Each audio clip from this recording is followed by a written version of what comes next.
The transmission arrived without warning. A deep chime reverberated through the high-security chamber of the United Earth Defense, and the holographic screen flickered to life above the circular table at its center. The image of High Chancellor Orland Veo, leader of the Galactic Council, emerged.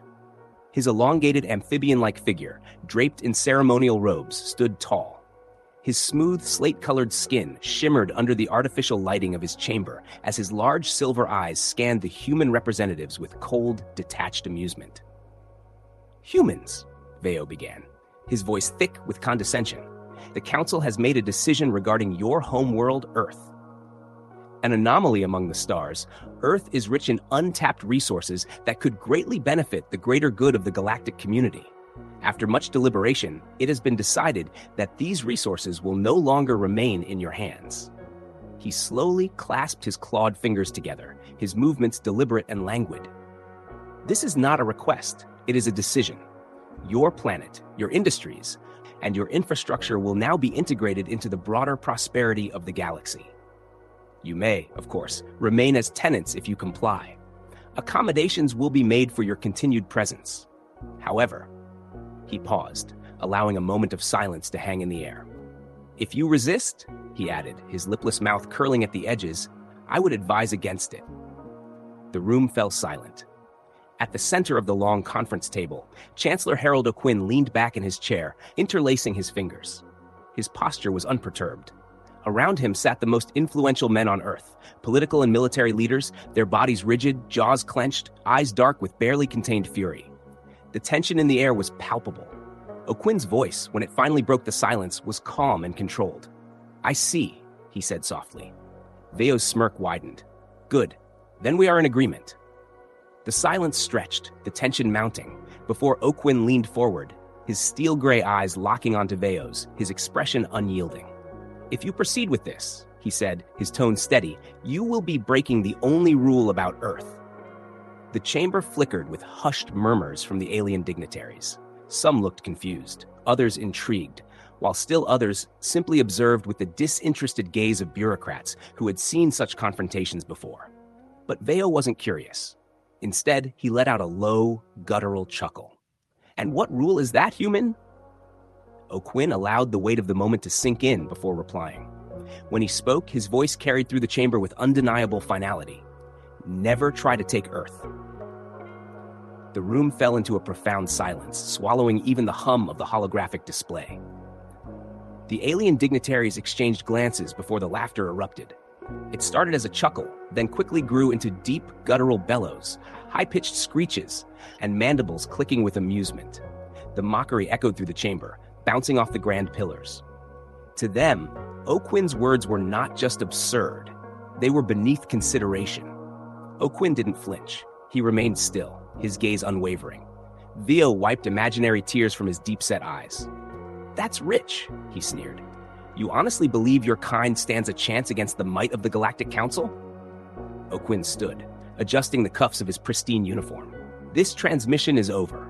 The holographic display flickered out, and with it, the laughter died down. The room, filled with Earth's leaders, remained silent for a heartbeat before Secretary of Defense Alan Whitaker, a stocky man with intense eyes, leaned forward. "Well," he said dryly, "that was clear enough." The War Council convened in a secure chamber deep within the UED core facilities. The men gathered around the table were not traditional politicians. They were pragmatists, tacticians, and the leaders of Earth's unified military forces. Beside O'Quinn sat Admiral Kenneth Carreel, a battle-hardened strategist with close-cropped iron-gray hair and a reputation for ruthless precision. The large holographic map above them displayed the slow movements of Galactic Council fleets along the Outer Rim territories. The encroachment was subtle but methodical. O'Quinn tapped a finger against the table.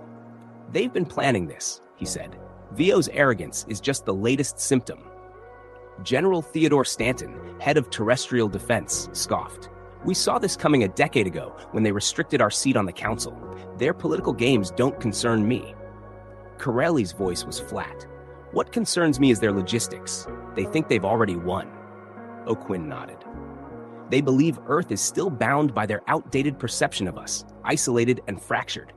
They don't understand how much we've changed." He paused. "We have two options. We either let them come or we fortify Earth and fight a planetary war. Murmurs of discontent circulated around the table. The men present were not naive. A war fought on Earth would be catastrophic. O'Quinn continued, his gaze sweeping across the room. We take the battle to them. Whitaker shook his head, a grin spreading across his face. That's exactly what I wanted to hear.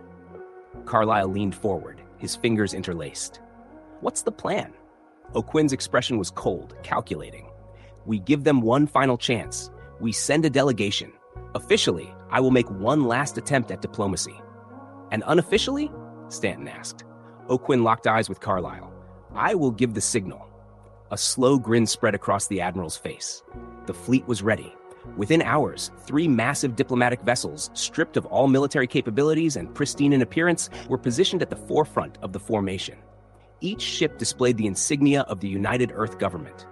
Behind them, a second fleet, warships sleek and menacing, moved silently in the shadows, their presence a silent threat under Carlyle's command. O'Quinn stood on the bridge of Unity, the lead diplomatic vessel, as the final systems check was completed. His chief attaché, Michael Garrett, stepped beside him. This is a gamble, Garrett murmured. They'll expect some form of trickery. They expect bluster. O'Quinn corrected him. They don't expect this. Garrett hesitated. And if it doesn't work? O'Quinn turned, his expression unreadable. Then the council will see more humans at their gates than they ever anticipated, and by then it will be too late for them to reconsider. With that, the fleet launched. The station at the heart of the Galactic Council was a marvel of engineering. A colossal structure of intertwined alloys and pulsating energy cores, it hovered like an artificial moon, its size rivaling that of some inhabited planets. As Unity docked, O'Quinn adjusted the collar of his uniform, his face impassive. The docking bay was lined with ceremonial guards, tall, armored figures from various species. Their uniforms were sharp, weapons holstered but easily within reach. The air was thick with the scent of alien atmospheres, and the hum of energy barriers lingered as a constant presence. O'Quinn walked with purpose, his entourage of advisors following closely. They were led into the Grand Council Chamber, an expansive hall adorned with ornate pillars, filled with the murmurs of alien dignitaries. At the far end, seated upon an elevated platform, Veo waited. His amusement was barely contained as O'Quinn approached. The council chamber buzzed with tension. Chancellor Harold O'Quinn stood at the center of the Grand Hall, a solitary figure surrounded by tiers of alien delegates seated in circular formations that ascended toward the vaulted ceiling. The walls pulsed with faint bioluminescent light, reflecting off the polished stone floor, a stark contrast to the undercurrent of hostility emanating from many of those present. Veo sat atop his elevated dais, his silver eyes glinting with barely concealed amusement. He gestured lazily with one clawed hand. Chancellor O'Quinn, he drawled, his voice carrying the weight of a judge pronouncing a sentence. You have come before this council to challenge our decision. Very well, speak, though I doubt it will change anything. O'Quinn stepped forward, his steel-gray eyes scanning the room. He knew that many of the beings before him had spent years maneuvering through their politics. The reptilian Oari, their thick, scaled hides barely shifting as they observed in silence. The Avon-descended Kalor, their feathered crests twitching with predatory curiosity. The towering, translucent Zulin, whose flesh shimmered with an indifferent glow. Some of these species had once been allies, others opportunists, and many had always been enemies in waiting. He took a breath. The decision to seize Earth's resources is not only unlawful, it is immoral, he stated, his voice steady and firm. For centuries, the Galactic Council has governed under the principle that sovereignty is not a matter of convenience. That principle does not bend simply because humanity has chosen to stand. A low murmur rippled through the chamber, a chorus of mixed reactions. Some listened intently, while others scoffed openly. Councillor Garin, a Sakari delegate, leaned forward, his amber eyes narrowing like slits. You speak of sovereignty, he hissed, his voice deep and rasping, yet humanity has done little to integrate itself into the collective. You have benefited from the Council's technologies, trade routes, and regulations, yet your people remain isolated, hoarding your own advancements and refusing oversight. O'Quinn met his gaze unwaveringly. We have cooperated when it has served mutual benefit, he responded calmly. We have upheld treaties, honored agreements, and defended this galaxy when called upon. What we have not done is surrender our right to govern ourselves. There is a distinct difference between cooperation and servitude. Veo chuckled, shaking his head. Ah, the human fixation on autonomy, always so stubborn. He turned to address the other delegates. Tell me, esteemed counselors, are we truly to entertain the notion that humanity, a species that has refused to share its most advanced technologies, that has expanded its military capabilities while denying responsibility to the wider galaxy, should be left unchecked? A second murmur rippled through the chamber, louder this time. Counselor C, from the Calora species, clicked his beak-like mouth, his dark plumage rustling. Unchecked expansion breeds instability, he said, his piercing black eyes locking onto O'Quinn. We have seen it before. Isolationist species often grow arrogant, dangerous. O'Quinn's fists clenched behind his back, though his face remained composed. You don't fear instability, he said, his tone steady. You fear a species that refuses to bend the knee. You fear a people who will never be tamed, never be owned, never be broken. A heavy silence followed before Veo let out a slow sigh, feigning exhaustion. Chancellor O'Quinn, your words are impassioned, but they do not alter the reality before us. A vote has been cast. The Council has decided Earth's resources will serve the greater whole. O'Quinn had anticipated this, but even so, he scanned the faces of the delegates as the decision was being finalized. Some were hesitant, doubtful. He noticed Counselor Doctor of the Zoline species shift uncomfortably, his long fingers tapping nervously against the polished armrest. Counselor Hadrick of the Hesari, a hulking quadrupedal species with thick plated armor, exchanged glances with another of his kind. Not all of them agreed, but none would oppose. A deep chime resonated through the chamber. The vote has been cast, an automated voice declared. By majority ruling, the claim over Earth's resources is confirmed. O'Quinn nodded slowly. So this is how it happens. Veo smiled. You always knew it would. His gaze darkened. The next order of business pertains to Earth's response. You have defied the will of the Council, obstructing rightful governance. Effective immediately, the United Earth government is found in violation of interstellar law. As such, humanity is now recognized as a rogue state. Several counselors straightened in their seats. The murmur that followed was no longer one of mere curiosity, but of unease. O'Quinn's jaw clenched. You're calling us traitors. You declared it yourself, Veo replied, leaning forward, savoring the moment. By refusing to submit, you have positioned humanity outside the law. And as with all insurgencies, such defiance must be corrected. He waved a clawed hand. You are to be taken into custody until a formal tribunal is arranged. A squad of armored guards moved forward, their weapons low but ready. The tension in the chamber became suffocating. O'Quinn did not move, did not resist. His expression remained calm as he reached down, adjusting the cuff of his sleeve. In doing so, his fingers brushed against a small device embedded just beneath the fabric, a simple, imperceptible motion. A single press of his sleeve. No sound, no hesitation. Light years away, hidden in the boundless void, a silent pulse cut through the black. A transmission, a signal, a promise. Admiral Kenneth Carlisle received it. His expression remained unchanged, his officers silent. They had been waiting for this moment, and now the wait was over. Deep within the command center of Banshee, the flagship of the United Earth Defense Fleet, his sharp gaze fixed on the holographic map before him. The instant the silent transmission arrived, a small icon blinked at the edge of the screen. Carlisle's fingers curled into fists. His posture tightened. It's time, he murmured. He turned toward his officers, battle-hardened men who had spent their lives preparing for this very moment. Captain Jeremy Walger, a seasoned tactician with cold, calculating eyes, nodded once. Lieutenant Paulo Verdi, overseeing the coordination of the planetary assault, Colonel Carlisle stood with his arms folded, awaiting the command he knew would come. Operations Officer Julian Harrington, responsible for fleet logistics and deployment, ran a final systems check, his actions precise and without the need for direction. Carlisle's voice was steady, firm, as he issued the order. We proceed now. The war room erupted into motion. Officers rushed to their posts, finalizing preparations across the entire fleet. Encrypted orders were transmitted rapidly, and ship captains confirmed their readiness. Ground forces began mobilizing. The long-anticipated operation had officially begun. Across Earth, The machinery of war sprang to life.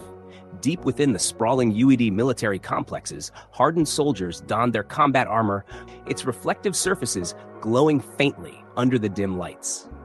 War tables displayed their objectives as the hangars came alive with activity. Sleek, angular warships were readied for launch, their hulls reinforced for deep space combat. Mechanized artillery was loaded onto transport vehicles, prepared to deploy should the battle extend beyond the station itself. High in the upper atmosphere, the first wave of capital ships powered up their engines, their weapon systems charging.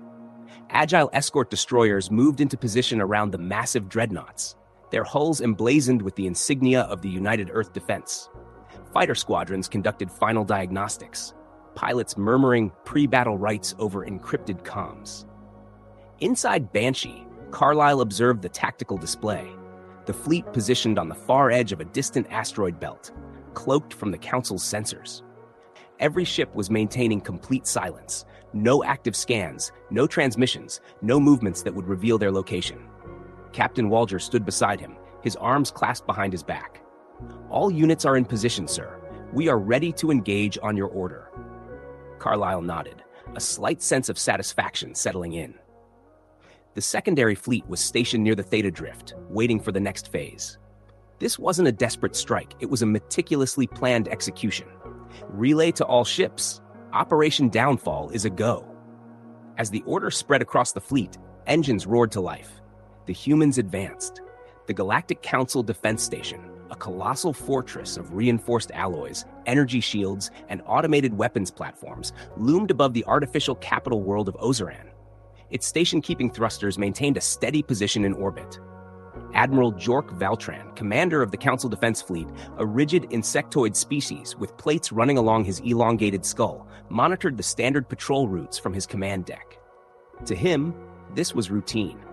The Council's security forces were stretched across countless sectors, but no one had dared mount an actual assault on the station until now. The first sign of trouble came as a series of brilliant flashes pierced the darkness. Valtran's compound eyes flared as the outer perimeter sensors went haywire. A cascade of emergency alerts flooded the station's control center. Unidentified fleet emerging from FTL. A bridge officer shouted, his amphibious fingers darting across the console. Multiple Dreadnought-class warships, unknown configuration. Valtran's mandibles clicked in irritation. Display them. The holographic display flickered to life. For the first time, he saw them. Hundreds of human warships cutting through the void like a storm of metal and fire. A single, brutal message from Admiral Carlyle flashed across intercepted communications. "We are here." The attack began with ruthless precision. The first wave of human destroyers surged forward, their railguns firing with devastating force. A barrage of tungsten rounds slammed into the outermost layers of the Council's defense grid. Automated turrets swiveled in response, lighting up the void with concentrated energy blasts. But the human ships moved with precision, weaving through the barrage in tight formations as their counterfire obliterated enemy platforms. Then came the enemy fleet, the Council's warships. Sleek, heavily reinforced, they moved to intercept, their formations rigid and dictated by doctrine and protocol. The humans, however, fought differently, fluid, adaptable, unpredictable. The first exchange was brutal. A human frigate broke from formation, flanking the nearest defensive cruisers. Coordinated missile volleys hit exposed thrusters, triggering violent bursts of blue flame. Fighter squadrons followed, deftly navigating through the debris field of shattered turrets and ruptured hulls, engaging the Council's interceptors in a deadly dance. Missile trails crisscrossed the void as explosions lit up the battlefield. The conflict was still unfolding, with the majority of the defenses holding their ground, but the humans pressed on, forcing the Council's forces into a defensive scramble. The station remained distant, shielded by layers of warships and defense platforms, but one layer at a time, that protection was being torn apart. The void burned with fire and wreckage as the battle escalated into an all-out war zone. The first wave of human forces collided with the entrenched defenses of the Galactic Council. Railgun slugs and missile volleys streaked through the dark, illuminating the chaotic movements of warships weaving between the wreckage of fallen vessels. Inside Banshee, Admiral Kenneth Carlisle watched the tactical display with razor-sharp focus. The human fleet had penetrated deep into the defensive perimeter, but the resistance was growing stronger. Though the Council's forces followed a rigid doctrine, they were vast in number and well-entrenched. A burst of static crackled through the command bridge as Captain Jeremy Walger turned from his console, his face sharp. "Sir, the enemy's secondary battle line is holding firm. They're adapting to our assault patterns," Walger reported.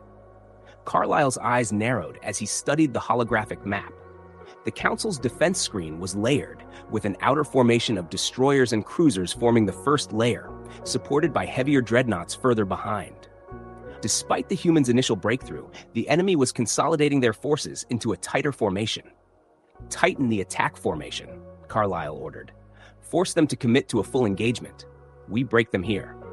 Above the battlefield, Hydra, a heavily armored human battlecruiser, spearheaded a flanking maneuver on the Council's left defensive wing. Commander Anton Galloway gritted his teeth as his ship's hull vibrated from a glancing blow. "They're trying to box us in," his weapons officer reported, flanking forces coming from Vector 97. Galloway's eyes darted across the tactical map. The enemy had anticipated their move and was deploying interceptors and fast attack frigates in response. If the humans didn't act swiftly, they'd be surrounded. "Not today," Galloway growled. "Execute scatter formation." In an instant, Hydra and its escort ships broke apart, scattering in different directions. Rather than holding their formation, the human ships fragmented into smaller attack groups, weaving unpredictably through enemy fire. The Council's rigid formations struggled to adjust. A squadron of human destroyers emerged from the chaos, tearing through the disorganized enemy ranks. Hydra launched a full spread of torpedoes, targeting the exposed flanks of the Council's capital ships. Explosions erupted across the battlefield, rupturing hulls and sending debris spiraling into the void. Back on Banshee, Lieutenant Paulo Verdi analyzed the shifting battlefield from his station, swiftly inputting commands on the holographic map interface. The chaos outside was intensifying, and every second counted.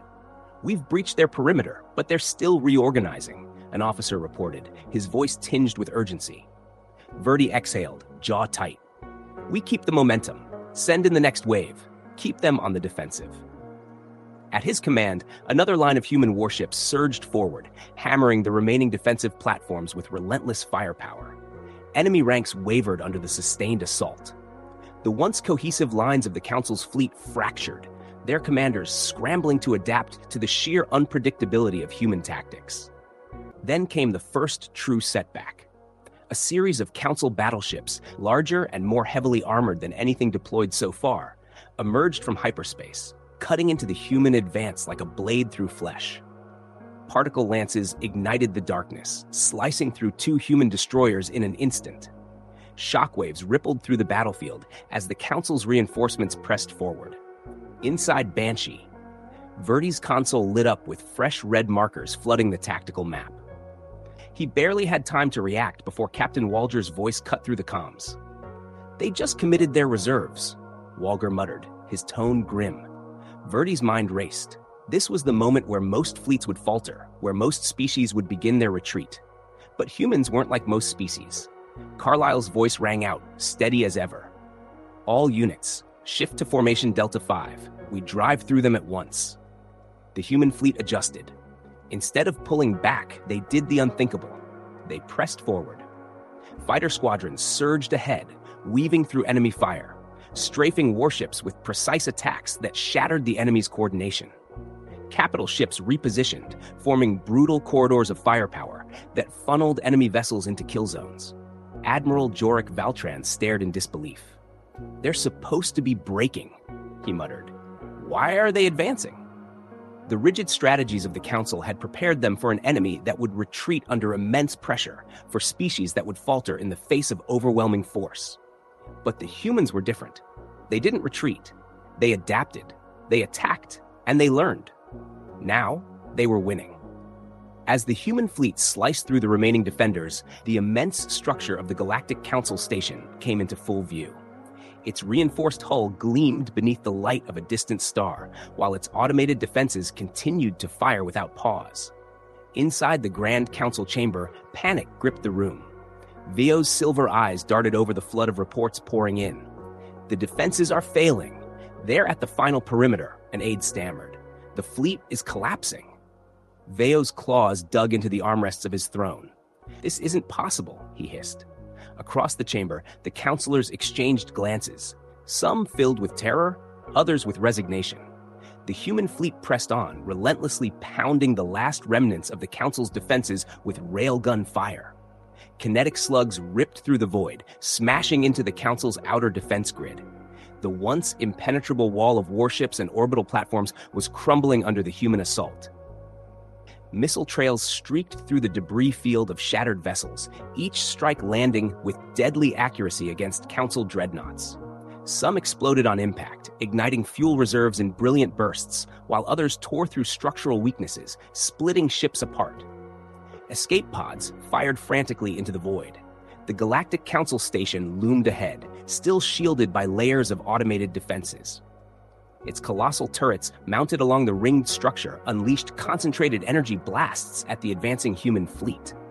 One shot struck a human frigate directly in the midsection, causing the hull to rupture instantly. The ship spiraled out of control before erupting in a silent fireball.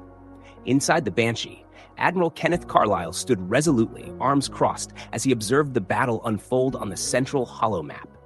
The display flickered with constant updates, green markers showing human forces closing in, red markers thinning as the enemy fleet disintegrated under pressure. "Status," Carlisle demanded. "Captain," Jeremy Walger responded immediately. "We've breached their final perimeter. Defensive platforms are down to 30%, but their automated turrets are still operational. Enemy warships are breaking formation. Some are attempting to retreat." Lieutenant Paulo Verdi, stationed at the fleet coordination console, leaned in, scanning the updated fleet positions. "Our losses are within expected projections. Hydra and its squadron have neutralized the western flank. We have a clear path to the station." Carlisle nodded. "Good. Keep the pressure on. No hesitation." Across the battlefield, the Hydra led the charge through the collapsing Council defense lines. Commander Anton Galloway braced himself as his ship absorbed another direct hit. The reinforced plating groaned under the impact, sparks flying across the bridge. Energy conduits overloaded, filling the cabin with the acrid scent of burnt metal. "Shields holding at 62%, his tactical officer reported. "We can take a few more hits, but they're concentrating fire." Galloway's eyes locked onto the last remaining Council battlecruisers defending the approach to the station. These weren't standard fleet vessels. These were warships built specifically for high-intensity engagements. Their hulls were reinforced with layered shielding, and their weapon systems were optimized for long, grueling sieges. He keyed into the battle network. "We need fire support on those cruisers now." The response was immediate. 2 human destroyers broke from formation, banking hard to flank the larger vessels. Plasma lances fired in rapid succession, forcing the Council ships to divert power to their starboard shields. That was the opening Galloway needed. "Focus all forward batteries on that carrier," he ordered. "It dies now." The Hydra's main cannons glowed with a dangerous energy buildup before unleashing a barrage of railgun fire. Each slug was the size of a city bus. The rounds tore through the enemy vessel's engine core, punching through reinforced plating as if it were paper. The first explosion erupted from the stern, followed by a chain reaction of detonations along the ship's hull. As the human fleet tightened its grip on the station, the final moments of resistance were upon the Council. The vast darkness of space shuddered with the power of the human assault, a brutal demonstration of military precision and adaptability. The Council's defenders, who had long relied on rigid doctrines and overwhelming firepower, found themselves facing a threat unlike any they had ever encountered. Admiral Jorik Valtran watched in disbelief as the human forces did not falter. "They were supposed to be retreating," he muttered. "Why are they advancing?" The tactics that the Council had prepared for, an enemy that would crumble under pressure, did not apply to the humans. Instead of retreating, the humans adapted, fought back fiercely, and pressed forward. As the human fleet sliced through the last remnants of the defense lines, the massive structure of the Council station came into full view. Inside the Council chamber, panic spread like wildfire. Veo, a silver-eyed counselor, clutched the armrests of his throne, his eyes darting across the rapidly updating battle reports. The once composed counselors now shouted over one another, their voices thick with fear. "They're almost inside the defense perimeter," one aide cried, his voice rising in panic. "We must negotiate," another counselor pleaded, but Veo's mandibles twitched in annoyance. "Fools," he snarled. "You think they came to negotiate? They came to destroy us." For the first time in history, the Galactic Council, a symbol of authority over countless star systems, was filled with fear. Outside, the human fleet continued its relentless assault, breaking through the outer defense layers with relentless fire. Missiles streaked across the void, tearing through Council warships, sending massive explosions in every direction. The once impenetrable wall of defense was crumbling under the overwhelming pressure of the UED's forces. Inside the Banshee, Admiral Kenneth Carlisle observed the tactical display with cold precision. The human fleet was tightening the noose, and the Council's defenses were disintegrating under the pressure. "Status?" Carlisle asked, his tone measured. "We've breached their final perimeter," Captain Walger replied. "The defensive platforms are down to 30% functionality, but their automated turrets are still operational. The enemy warships are breaking formation. Some are attempting to retreat." Lieutenant Paulo Verdi leaned over his console, eyes scanning the updated fleet positioning. "Our losses are within the expected projections. Hydra and its squadron have neutralized the western flank. We now have a clear path to the station." Carlisle gave a terse nod. "Good. Keep the pressure on. No hesitation." Across the battlefield, the Hydra led the charge, pushing through the Council's faltering defenses. Commander Anton Galloway gritted his teeth as the ship took another hit, the reinforced hull groaning under the pressure. The energy conduit sparked, filling the bridge with the acrid scent of burning metal. "Shields holding at 62%, his tactical officer reported.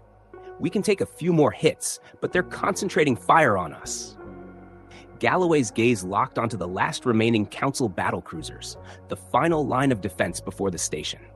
These warships were unlike the others, massively reinforced with layered shields built for prolonged sieges. "We need fire support on those cruisers now," Galloway barked. The response came immediately. 2 human destroyers broke from formation, banking hard to flank the larger vessels. Plasma lances fired in rapid succession, forcing the Council ships to divert power to their starboard shields. That was the opening Galloway needed. "Focus all forward batteries on that carrier," he ordered. "It dies now." The Hydra's main cannons glowed with a threatening buildup of energy before releasing a devastating barrage of railgun fire. Each slug tore through the enemy vessel's reinforced hull as if it were paper. The first explosion erupted from the stern, followed by a chain reaction of detonations that tore the ship apart. Nearby ships scrambled to evade the blast, colliding in the ensuing chaos. The remaining Council forces hesitated for just a moment, and that brief hesitation proved fatal. The humans pressed on, their assault unyielding. "We're clear," Galloway's weapons officer confirmed. Galloway's eyes narrowed as he glanced at the next target. "Reform formation and advance. No mercy." The battle was not yet over, but the Council's fate was sealed. Inside the Council station, alarms blared through every corridor. Veo's silver eyes flicked between the reports flashing across the holo screens. The once composed counselors were now gripped by panic, shouting over one another as the humans closed in. "We must open negotiations," one counselor cried out. Veo's mandibles twitched with contempt. "Fools! You think they came to talk? They came to destroy us!" For the first time in history, the Galactic Council was filled with dread. Outside, the human fleet had encircled the station, cutting off any escape attempts. The remaining ships of the Council were quickly overwhelmed, destroyed in a flurry of gunfire and missile strikes. But just as it seemed the end had come for the Council, a new threat appeared. From the void, a second fleet emerged, a massive formation of Council battleships, once destined for Earth, now returning to defend their dying masters. The humans had no time to react before they were caught in a maelstrom of destruction. The first volley came without warning. Massive railgun slugs, followed by precision missile salvos, tore through the Council fleet, leaving no room for escape. Torpedoes streaked through the chaos, slamming into fuel cores and weapons banks, detonating with terrifying force. The Council had no time to recover. Human bombers descended, striking the helpless ships with surgical precision. Entire decks were vented into space as the remaining defenders scrambled to retreat. But it was too late. The Galactic Council, once the unchallenged ruler of the stars, was crumbling before the might of the human fleet. Admiral Navin Kusk observed his fleet slicing through the enemy like a blade through dry straw. With his hands clasped behind his back, his voice held an icy finality as he activated the fleet-wide comms. They believed they were here to rescue their masters, he said, watching as another Council dreadnought shattered in real time. All ships proved them wrong. The void seemed to burn in response. Council officers screamed in panic over the comms, desperately trying to reorganize, but there was no structure left to salvage, only utter destruction. Inside the flagship of the Council reinforcements, Admiral Ravos, a seasoned veteran feared across many sectors, stood frozen. His crimson-plated form trembled as he watched his ships disintegrate under the onslaught. This wasn't a battle, it was an obliteration. His communications officer, mandibles clicking frantically, turned to him. "Admiral, where did they come from?" Ravos had no answer. His forces had arrived expecting a victorious outcome, only to walk directly into hell. The Draw's main battery fired once more, sending a kinetic round the size of a building tearing through the core of a Council dreadnought. It didn't just explode, it fragmented, sending debris through the Council's own fleet, consuming more ships in the fiery maelstrom. Destroyers flanked the remaining enemy cruisers, tearing through their hulls with precision bursts, their railguns disabling vital systems before their prey could even fire back. The trap had been set. It had been sprung. Now, all that remained was the slaughter. Inside the Galactic Council chamber, Veo felt his claws dig into the arms of his chair. The battlefield on the holographic screens shifted in an instant. Where once hope had flickered, now a different emotion gripped the room. Pure, unfiltered panic. A counselor from the Zokari, his scaled hands trembling, whispered, "That fleet, where did it come from?" Another, a pale-skinned Yari, shook his head in disbelief. The humans, they shouldn't have more ships. Veo's chest heaved in rapid breaths as his mind raced to find a strategic way out of this disaster.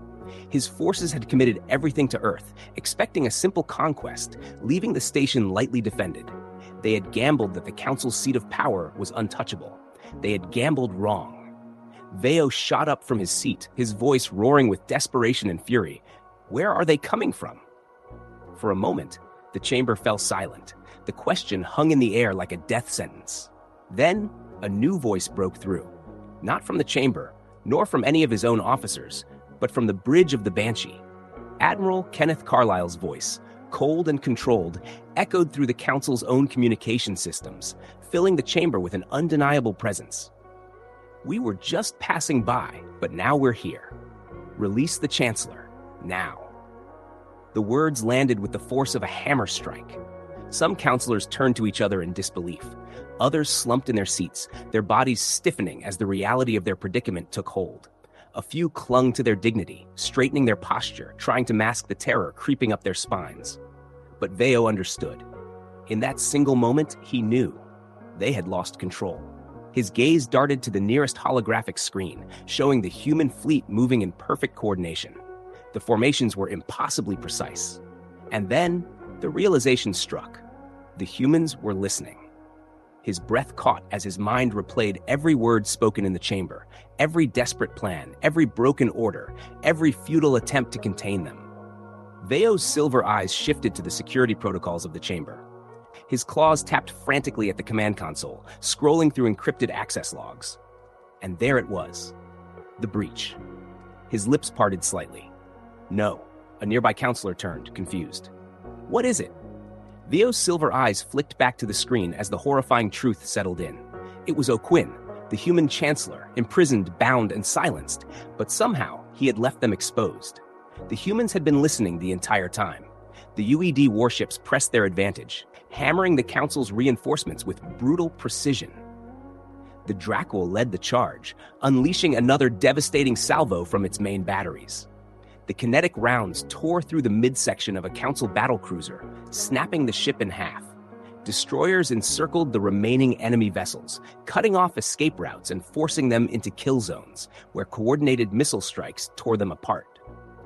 Council commanders scrambled to reorganize, but it was already too late. Their formations had collapsed, and their warships fired blindly, unable to match the precision and aggression of the human fleet. Captain Navin Kusk stood at the bridge of the Draal, his voice cold over the fleet comms. Break them. No survivors. One by one, the remaining enemy ships were picked apart, and the Council's final remnants were wiped from the battlefield. The vessels were obliterated or forced to surrender, their reinforcements, intended to save the station, now nothing but debris. As the Council's reinforcement fleet disintegrated, the primary UED war fleet redirected its attention to the Galactic Council station itself. Railgun rounds and missile barrages tore through the final traces of orbital defenses, transforming what was once the nerve center of the galaxy into a battleground consumed by fire and chaos. Inside the Banshee, Admiral Kenneth Carlisle observed the tactical display, his sharp eyes scanning the battlefield as fresh explosions lit up the void. The Council's fleets were shattered, their remaining ships attempting disorganized retreats. Yet, the station remained, shielded, fortified, and defiant. Admiral, automated defense platforms are still active. Their energy grid is rerouting power to orbital turrets. Captain Jeremy Walger's voice cut through the static. Carlisle didn't flinch. Not for long, he said. He turned toward Lieutenant Paulo Verdi, who was already running calculations, mapping the shield frequencies and turret fire patterns. Data streamed across the hollow map as he locked onto the main energy nodes. There, Verdi said, 3 major energy hubs control the station's shield grid. Disable them, and the defenses will collapse. Carlisle nodded. Relay to all units. Priority targets marked. Disable those shields across the battlefield. Human warships adjusted their course, destroyers and cruisers repositioning, targeting the key shield emitters on the station's hull. The Hydra, still leading the assault, surged forward, launching a volley of precision torpedoes. The first hit an exposed conduit, causing a ripple effect along the station's energy matrix. First target down, Galloway reported from the Hydra. The Dracule, positioned on the opposite flank, unleashed its main battery. A pulse of kinetic energy struck the second energy hub, sending shockwaves through the station's structure. Inside the council chamber, the impact was felt immediately. The lights flickered, and Veo's silver eyes darted to the status monitors. One by one, sections of the defense grid failed. No, he muttered, his claws gripping the edges of his console. Outside, the final blow came from the Banshee itself. Carlisle gave the order, and the ship's forward batteries unleashed a concentrated salvo into the last energy hub. The impact shattered the final grid link, and across the battlefield, the station's shields fell in a cascade of failing power conduits. For the first time in its history, the Galactic Council station was unprotected. Carlisle didn't hesitate. Advance the boarding parties, he commanded. 3 medium-sized dropships launched from the Banshee, descending toward the now vulnerable station. Their hulls were matte black, built for speed and penetration, weaving past the remnants of shattered defenses. Inside the lead vessel, Carlisle stood calm and composed, gripping a support rail as the ship rumbled through turbulence. Dozens of Space Marines sat in their drop seats, their black and gray armor reflecting the dim interior lights. Their helmets, reinforced with tactical visors, displayed HUD readouts of enemy positions within the station. The pilot's voice crackled through the comms. Approaching landing zone. 3 minutes out. Carlisle turned toward Major Seth Sagal, commander of the Marine Strike Team. The station is exposed. We're taking the chamber. Sagal gave a curt nod. Understood, Admiral. The ships pierced the station's docking shield, angling sharply as they descended into the hangar bay. Explosions still rippled across the hull, the remnants of the station's automated defenses struggling in vain to prevent the inevitable. The first ship slammed onto the deck, its hydraulic landing struts groaning under the force. The other 2 followed, precise and deliberate, like executioners arriving at the gallows. For a moment, the world held its breath. Engines rumbled, red lights pulsed, and boots tensed against the metal flooring. Then, the ramps dropped, like ghosts emerging from the void. The Space Marines flooded out, weapons raised, their movements swift and unstoppable. Their boots thudded against the deck as they swept the hangar, clearing corners, checking for enemy resistance. Carlyle followed next, his boots meeting the station's floor. He took a slow breath. This was it, the endgame. A moment passed, and the Marines formed up. The hangar was theirs. The first shots rang through the corridors of the Galactic Council station as the Space Marines surged forward, pushing through the station. Bursts of plasma fire erupted from defensive positions ahead. Council soldiers, clad in segmented combat armor, scrambled to hold their ground, but their defenses were already crumbling. Major Seth Sagal led the charge, his voice firm over the Marine comms. Contact ahead. Heavy resistance. The first line of defenders had positioned themselves behind a series of reinforced barricades, their plasma rifles lighting up the corridor with blistering energy bursts. The Marines took cover, their armor absorbing some of the incoming fire, but their advance had temporarily stalled. Carlyle moved up behind Sagal, assessing the situation. "Break them," he commanded. Sagal immediately responded, "Suppressive fire. Push forward." The Marines adjusted their formation, splitting into coordinated fire teams. Two groups unleashed relentless suppressive fire, pinning the defenders down, while a third squad maneuvered along the right flank. One Marine lobbed a concussive grenade, the explosion tearing apart the barricades and sending Council soldiers sprawling. Moments later, the Marines charged forward, executing the defenders with deadly precision. Those attempting to retreat were gunned down before they could reposition. The corridor was cleared. Sagal turned back to Carlyle. "They're trying to delay us." Carlyle's expression remained cold. "It won't be enough." Ahead, the next choke point was already being fortified. Realizing their defenses were crumbling, the Council troops reinforced a security gate leading to the inner chambers. Thick metal bulkheads were sealed with two squads of heavily armored sentries stationed behind turret emplacements. The moment the Marines appeared, the turrets sprang to life, launching searing plasma rounds that forced the humans back into cover. One Marine took a direct hit to the chest, his armor melting under the force, collapsing to the ground. Another was thrown backward, his body slamming into the corridor wall before he even had time to scream. Sagal gritted his teeth. They're dug in deep. Carlyle quickly analyzed the barricade. "We breach." A group of demolition Marines moved up, pulling breach charges from their packs. A single mistake under this level of fire would be fatal. One Marine sprinted forward, his arm glowing from grazing plasma shots, and slammed the charge against the base of the barricade. "Charge set," he yelled. Before the defenders could react, Sagal barked, "Detonate!" The corridor shook violently as the explosion tore through the bulkhead supports, sending shards of metal and scorched bodies flying.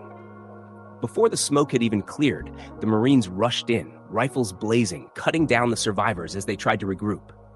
It was over in seconds. Sagal reloaded, stepping over a fallen Council enforcer, his exosuit still smoldering from the detonation. "No more obstacles between us and the Council chamber." Carlyle nodded. "Move in." The final doors leading into the Council chamber were sealed, their reinforced plating humming with residual power from the station's failing grid. Carlyle and Sagal approached the massive entrance, the Marines forming up behind them, weapons raised, visors glowing in the dim light. Sagal turned to his demolition specialist. "Can you breach it?" The Marine ran a quick diagnostic. "Heavily reinforced, but the station's shields are down. Give me 30 seconds." The countdown began. Inside the Council chamber, Veo and the remaining councilors stood frozen, watching the security feed as the Marines prepared for their final advance. "No more defenses," one of the Sakari whispered. Vogt's claws curled tightly against the console. "There are no reinforcements," he said. "Nothing left to stop what is coming." 30 seconds later, the doors blew inward, metal fragments scattering across the polished floor as the Marines stormed in.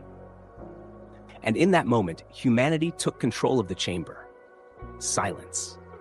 The once proud rulers of the galaxy stood in mute horror, their faces pale, their bodies trembling under the unyielding stares of the armed men who now controlled the Council's heart.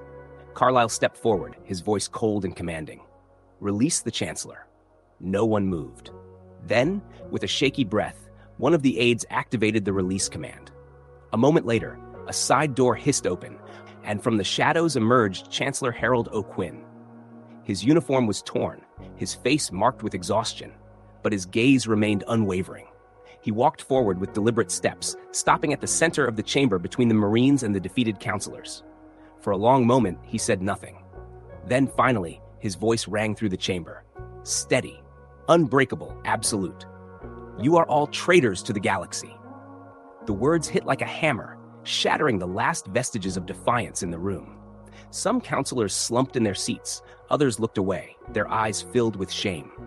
One Zari's hands trembled as he lowered his gaze to the floor. There will be no negotiations, O'Quinn continued. No compromises, no second chances. You will answer for what you have done.